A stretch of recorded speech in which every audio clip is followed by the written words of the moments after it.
महत्वाच्या गोष्टी या ठिकाणी जे बोलणं गरजेचं आहे ते सांगून मी थोडक्यातच थांबणार आहे. वातावरण जर पाहिलं तर संपूर्ण महाराष्ट्रभर नव्हे तर देशभर आदिवासींच्या विरोधात आहे. या ठिकाणी आदिवासी समाजाची बुलंद तो आपले मोहन मुंडे साहेबांनी सरांनी या ठिकाणी ज्या पद्धतीने प्रबोधन केलं, मार्गदर्शन केलं, निश्चितपणे त्याची गरज आहे. आणि गेल्या दशकामध्ये गेल्या 8-10 वर्षामध्ये विचारमंच आणि बिरसा ब्रिगेडने ते काम चालवले. पण पुन्हा एकदा या ठिकाणी आत्मपरीक्षण करण्याची वेळ येते. म्हणजे माझा जो सामाजिक त्याच्यातला जो प्रवास आहे, मी प्रॅक्टिकली विचार करणारा माणूस आहे की गेल्या 15-20 वर्ष 25 वर्ष सामाजिक क्षेत्रात काम करत असताना ज्या गोष्टी अनुभवल्या, ज्या गोष्टी पाहिल्या, त्या थोडक्यात त्या ठिकाणी मी नमूद करतो. सामाजिक चळवळी देशभर चालू आहे, परंतु त्या क्रांतिकारकांचा आपण जागर करतोय, त्या क्रांतिकारकांना आपण डोक्यावर घेऊन नसतोय, तर त्यांचे विचार आपण डोक्यामध्ये घेतो का?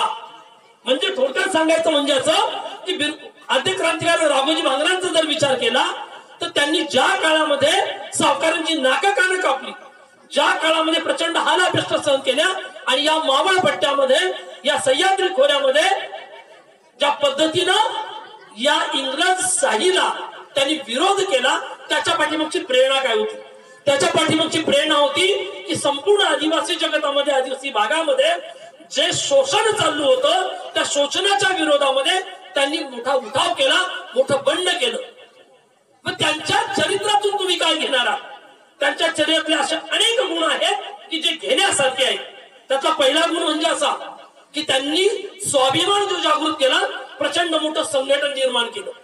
संघटन निर्माण केलं. महादेव कोळी होते, भिल्ल होते, रामोशी होते, 12 प्रकारच्या 12 टोळ्या वेगवेगळ्या भागामध्ये त्यांनी निर्माण केल्या होत्या आणि निकराचा असा लढा दिला. आणि याच जुन्नर प्रांतामध्ये त्यांनी इंग्रजांच्या विरुद्ध आमने सामने उठाव केला. मग याच्यातून आपण, तुम्ही, आम्ही युवक कार्यकर्ते काय प्रेरणा घेणार आहोत? तर आज आपल्याला संघटनेची गरज आहे, संघटन कौशल्याची गरज आहे. मी महादेव कोळी आहे, पण माझ्या समोर ठाकर आहे, कुणी कातकरी आहे, कुणी गोंड आहे, कुणी परदान आहे, कुणी कोकण आहे, कुणी कोलाम आहे. या सर्वांना एकत्र घेऊन जर आपण उठाव केला, जर आपण समाजाची एकजूट केली, वज्रमूठ केली, तरच भविष्य काळामध्ये आदिवासींना उज्ज्वल दिवस आहेत. केवळ मी महादेव कोळी आहे म्हणून महादेव कोळींच्या डबक्यामध्ये महादेव कोळींचंच वर्चस्व निर्माण करण्याच्या नादामध्ये मी जर राहिलो तर संपूर्ण राज्यामध्ये, देशामध्ये आदिवासींचं वर्चस्व मी निर्माण करू शकत नाही. म्हणून आजच्या घडीला तमाम आदिवासी बांधवांना जमातीय ऐक्याची गरज आहे. जमाती ऐक्य निर्माण करायला पाहिजे. मला गोंड असेल, कातकरी असेल, ठाकर असेल, भिल्ल असेल, त्याच्याबद्दल मला प्रेम असता, आदरभाव वाटला पाहिजे आणि त्यालाही माझ्याबद्दल विश्वासाची भावना निर्माण झाली पाहिजे. हा या राघोजी भांगरेंच्या जयंतीच्या निमित्ताने त्यांचा हा गुण घेण्याचा. त्याचबरोबर त्यांनी ज्या पद्धतीनं संपूर्ण या पुणे, नगर, नाशिक, अकोला या भागामध्ये उठाव केला, काय वर्चस्व असेल त्या माणसाचं माहिती आहे? ज्या काळामध्ये देशामध्ये इंग्रजांचं राज्य होतं, तमाम मोठमोठे जे कोणी सरदार, दरकदार, वतनदार, ज्या काही राजेशाह्या होत्या, त्यांनी मांडलिकत्व पत्करलं होतं, गुलामगिरी पत्करली होती. अशा काळामध्ये ज्या संपूर्ण या राज्यामध्ये असलेलं मराठ्यांचं साम्राज्य, छत्रपतींनी निर्माण केलेलं स्वराज्य आणि त्यांचे वारसदार प्रतापसिंह राजे भोसले, हे सुद्धा त्यावेळी त्यांची जेव्हा गादी खालसा झाली होती, त्यावेळेला राघोजी भांगरांना प्रतापराव राजेसिंह भोसल्यांचं साताऱ्यावरून निमंत्रण येतं, त्यांच्याकडनं रसद मिळते आणि या इंग्रजांच्या विरुद्ध उठाव करण्याची प्रेरणा मिळते. म्हणजे हे व्यक्तित्व, ही उंची आहे माझ्या राघोजीची. याच्यातून आपण काय शिकणार आहोत? आणखी एक महत्वाचा मुद्दा म्हणजे असा की राघोजी भांगरेंना जेव्हा कॅप्टन निलनं जेव्हा त्या चंद्रभागेच्या वाळवंटामध्ये पंढरपूरला पकडलं, त्यांना पकडून जेव्हा ठाणे कारागृहामध्ये आणलं, त्यांच्यावर खटला चालवला गेला, त्यावेळेला त्या खटल्यामध्ये त्यांचं वकील पत्र एका पारशाने घेण्याचं ठरवलं, परंतु त्या पारशी वकिलाला त्यांनी घेऊन दिलं नाही, प्रस्थापनाने घेऊन दिलं नाही आणि राघोजी भांगरेंना त्यावेळेला फाशी देण्यात आलं 2 मे रोजी. त्यांच्या चरित्राचा अभ्यास करताना जेव्हा मी डोळस नजरेने चिंतनातून विचार करतो की त्यावेळेला माझ्या राघोजीला वकील मिळाला नाही. आजच्या काळात सुद्धा आपल्या समाजामध्ये आदिवासींवरती होणाऱ्या अन्याय अत्याचाराच्या विरोधात लढा चालू आहे, चळवळ चालू आहे. अशा काळामध्ये सुद्धा अनेक वेळा केवळ वकिलाअभावी माझ्या माता भगिनींवरती होणारे अन्याय अत्याचार निमूटपणे सहन करावे लागतात. जुन्नरचंच उदाहरण आहे. जिथे जिथे आपल्या माता भगिनी रोजगारी करण्यासाठी, मजुरी करण्यासाठी नाक्यावर जातात, बनकर फाट्यावर जातात, गेल्या 2-4 वर्षाची उदाहरणं मी माझ्या डोळ्यांनी पाहिली आहेत. मग अशा विरोधामध्ये आपल्याकडे ती वकिलांची फौज असू नये का? छोट्या छोट्या गोष्टीचं चिंतन करण्याची गरज आहे. अशा कितीतरी गोष्टी आहेत ज्या आद्य क्रांतीवीर राघोजी भांगरेंच्या संदर्भात सांगता येतील. तर मला कमी बोलायला सांगितलेलं आहे, पण मी जास्त वेळ बोलणार नाही. आणि दुसरे क्रांतिकारकांच्या जयंतीबद्दल आपण बोलतोय ते क्रांतीवीर बिरसा मुंडा. बिरसा मुंडांनी सुद्धा केवळ ते मुंडा जमातीचे होते म्हणून नाही, तर संताल परगण्यातील संताल जमाती आणि आसपासच्या सुद्धा जमातींचं एकीकरण करून जो त्यांनी डोंगबारीच्या डोंगरावरती जो प्रचंड मोठा लढा दिला तो बघण्यासाठी. बिरसा मुंडांचं तत्वज्ञान जर सांगायचं झालं तर फक्त 2 शब्द लक्षात घेण्याची गरज आहे. बिरसा मुंडांचं अख्खं चरित्र 2 शब्दात आहे. तुम्ही आम्ही जर बिरसाचे पुजारी आहोत, तुम्ही आमची जर बिरसांना मानत असू, त्यांचा जर आदर्श डोळ्यासमोर असेल तर बिरसांच्या बद्दल तुम्ही खूप चरित्र वाचाल, त्यांचा जीवनपट वाचाल, त्यांचा कार्यकाल वाचाल.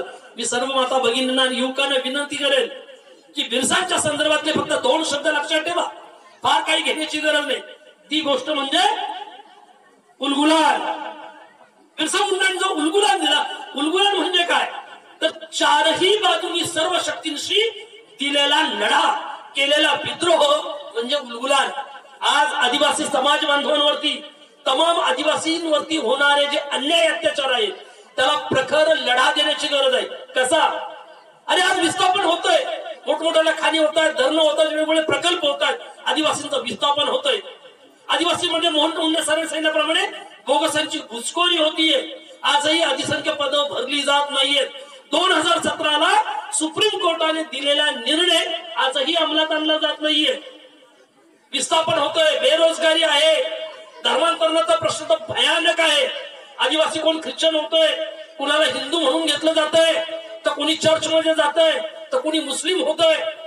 धर्मांतरणाचा प्रश्न आहे. आम्ही हिंदू नाही आहोत, आम्ही बिलकुल हिंदू नाही आहोत, तरी देखील आपल्याला हिंदूंचं लेबल चिटकवलं जाते. म्हणजे धर्मांतरण आहे, बेरोजगारी आहे, विस्थापन आहे, अशा असंख्य प्रश्न जर आपल्या आदिवासी समाजासमोर जर उभे राहत असतील तर त्याला प्रखर लढा देण्याची गरज आहे. म्हणजे बिरसा मुंडांनी सांगितलेलं तत्वज्ञान उलगुलान. आज उलगुलानाची गरज आहे. आणि दुसरं वाक्य, दुसरा शब्द म्हणजे जो बिरसांनी दिलाय, बिरसांचा जर मी अनुयायी असेल, बिरसांच्या विचाराशी जर मी प्रामाणिक असेल आणि खऱ्या अर्थाने बिरसांचा जर मी पाईक असेल, मी बिरसा असेल, तर बिरसांचं एक वाक्य लक्षात ठेवण्याची गरज आहे. बिरसांनी काय म्हटलं होतं माहितीये? आबुआ देशमा आबुआ राज. आमच्या भागात आमचं राज्य असेल, आमच्या भागात आमचं राज्य असेल, या ठिकाणचे करते करविते, भाग्य विधाते, या ठिकाणची संपूर्ण तमाम नीतिमत्ता, नीती, इथलं जे काही चलनवलन आहे, इथला जो काही राज्यकारभार आहे तो आम्ही आमच्या पद्धतीने करू. इतरांनी करण्याची गरज नाही, इतरांनी त्याच्यात लुडबुड करण्याची गरज नाही. म्हणजे बिरसांनी सांगितलं आबुआ देशमा आबुआ राज. आणि आज आदिवासी भागामध्ये जरी तुम्ही लोकप्रतिनिधी पाहत असाल, लोकशाही जरी असेल, मोठमोठाले लोकप्रतिनिधी असतील, आमदार असतील, खासदार असतील, कोणी असेल, बऱ्याचदा असं आपल्याला बघायला मिळतं अपवादात्मक स्थिती वगळता प्रतिनिधी आपला असतो, शरीर आपलं असतं, पण त्याच्यावर असलेलं जे डोकं आहे, करते कराविते इतर समाजाची लोक असतात, त्यांचे भाग्यविधाते इतर समाजाचे असतात. त्यामुळे हे असं असता कामा नये. आबुआ देशमा आबुआ राज. आमच्या देशात, आमच्या भागात आमचंच राज्य असेल, या गोष्टी महत्वाच्या आहेत. हे 2 शब्द महत्वाचे आहेत. आणि सगळ्यात शेवटचं 2 मिनिटाचे सांगतो मी की फिलॉसॉफी मुंडे सरांनी सांगितलं की इथून रॅली काढली गेली. कशासाठी? अधिसंख्य पदासाठी, शासनाचा निर्णय अंमलबजावणी आणण्यासाठी. गेले 25 वर्ष शासन दरबारी विविध मागण्यांसाठी, विविध गोष्टींसाठी होणाऱ्या अन्याय अत्याचार संदर्भात मी अर्ज करतो, विनंत्या करतो, निवेदन देतो. पण या ठिकाणी बसले तमाम बांधवांना मला विचारायचंय, जी सिनियर मोस्ट माणसं आहेत, जी वृद्ध माणसं आहेत, ज्यांचा अनुभव प्रचंड मोठा आहे, माझं जेवढं वय आहे तेवढं ज्यांनी सामाजिक तुम्ही तुमच्या उमेदीच्या काळामध्ये अनेक आंदोलनं केली असतील, अनेक अर्ज केले असतील, अनेक निवेदनं दिली असतील, अनेक विनंत्या केल्या असतील. काय झालं पुढे त्या निवेदनाचं? काय झालं त्या अर्जाचं? काय झालं त्या विनंतीचं? तुम्हाला मी सांगतो मित्रांनो, कितीही अर्ज करा, कितीही आंदोलन करा, कितीही निवेदन द्या, माझ्याकडे या. किमान 2 ते 3 पोती भरतील तेवढं शासन दरबारी केलेलं मी पत्रव्यवहार आजही माझ्याकडे आहे. पण मी या मताची ठाम आहे की चळवळीपेक्षा आपण सत्तेत असणं गरजेचं आहे. आपण सत्तेत असणं गरजेचं आहे. मी कार्यकर्ता, हा कार्यकर्ता, तो अध्यक्ष, तो आमचा प्रमुख, तो हा गट प्रमुख, हा आमचा याचा प्रमुख आहे ग्रुपचा. आमच्या पाठीमागे 100 मुलं, आमच्या पाठीमागे 500 कार्यकर्ते, माझे एवढी मुलं, काही फायदा नाहीये. तुमचे आमचे भाग्यविधाते आज सभागृहात बसलेले, तुमचे आमचे करते करविते आज सभागृहात बसले. मला सांगा, आताच्या अधिवेशनामध्ये खुशाल राजरोसपणे महाराष्ट्रामध्ये आदिवासींचे 24 आमदार असताना आदिवासींच्या विरोधामध्ये निर्णय घेतलेच कसे जातात? राजरोसपणे धनगर समाजाला आदिवासींच्या वसतिगृहामध्ये ऍडमिशन, आदिवासींच्या शिष्यवृत्त्या, आदिवासींसाठी असलेले प्रत्येक गोष्टीच्या सोयी सवलती निकटपणे इतर गैर आदिवासींना, बोगस आदिवासींना दिले जातात. आपले लोकप्रतिनिधी काय करतात? सरकार कुणाचंही असो, कोणत्याही पक्षाचं असो, ते नेहमीच आदिवासींच्या विरोधात आहे असं माझं प्रामाणिक आणि ठाम मत आहे. त्यामुळे मला हे म्हणायचंय, जब राजनीति तुम्हारा भविष्य तय करती है, जब राजनीति तुम्हारा भविष्य तय करती है तो राजनीति तय करना हमारा अधिकार है. आपल्याला सुद्धा राजनीति तय करता आली पाहिजे. जोपर्यंत आपण आपल्या हक्काचं घेत नाही, तर कितीही बोंबलो, कितीही आरडाओरडा केला, किती निवेदन द्या, शेवटी पायाशी कुणाच्या जावं लागतं, कुणाकडे शिफारसी मागावं लागतात. आपल्या संदर्भाचे निर्णय कोण करतो? त्यामुळे त्या सभागृहामध्ये जिथे जिथे कुठे सभागृह आहे, जिथे जिथे लोकप्रतिनिधी आहेत, त्या ठिकाणी तुमच्या आमच्या विचाराची माणसं जोपर्यंत जाणार नाही, ती कुठल्याही पक्षाची असू दे, कोणत्याही गटातटाची असू दे, पण ती आपल्या विचाराची पाहिजे, तेव्हाच आपला भविष्यकाळ उज्ज्वल आहे. अन्यथा कितीही आंदोलन केली, कितीही चळवळी केल्या, कितीही सामाजिक संस्था संघटना काढल्या, तरी त्याचा वापर हे प्रस्थापित लोक फक्त आणि फक्त राजकारणासाठी करतात, याबद्दल माझं तिळमात्र शंका नाही. आणि म्हणून मित्रांनो, या आद्यक्रांतीवीर राघोजी भांगरे आणि बिरसा मुंडा यांच्या जयंती निमित्त सर्वांना मी शुभेच्छा देतो. आणि मी आवर्जून सांगू इच्छितो की किसी का है बाइबल तो किसी के है गीता, किसी का है बाइबल तो किसी के है गीता, किसी का है कुरान तो हमारा है संविधान. आदिवासींचा धर्मग्रंथ नाहीये, पण आजच्या घडीला आपल्याकडे लढवण्यासाठी एकमेव असं अस्त्र आहे की जे म्हणजे संविधान. संविधानाला आपल्याला ग्रंथ मानण्याची गरज आहे की संविधानामध्ये केलेल्या ज्या काही तरतुदी आहेत त्याच्याच आधारे भविष्यकाळातला लढाई आपल्याला लढावी लागणार आहे. आजही जगभरातल्या देशांना हे माहित नाहीये की भारतामध्ये आदिवासी आहे. आणि म्हणून मला हे सांगावंसं वाटतं त्या जयंतीच्या निमित्तानं की येणारा काळ, येणारा लढा हा वेगळ्या हत्यारांनी, वेगळ्या पद्धतीनं आणि वेगळ्या पद्धतीचा विचार करून लढला गेला पाहिजे. अन्यथा आपल्याला फार संघर्षाचे दिवस येणार आहेत.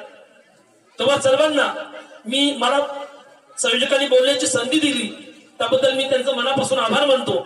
लगातार मला 1.5-2 तास बोलण्याची सवय आहे, पण इथला माहोल इतका सुंदर आहे आणि समाजामध्ये जे चळवळीचं वातावरण आहे याच्यातून अशाच प्रकारे जर समाजाचं संघटन राहिलं, याच गोष्टी जर भविष्यात काळात घडत गेल्या, तर निश्चितपणे आदिवासी समाज येणाऱ्या काळामध्ये एक लढवय्या समाज म्हणून पुन्हा एकदा आपला इतिहास उजागर करेल, यात मात्र शंका नाही. जय आदिवासी. जय आदिवासी. जय आदिवासी. सकाळीपासून आतापर्यंत ज्या सहयोगाच्या जगाने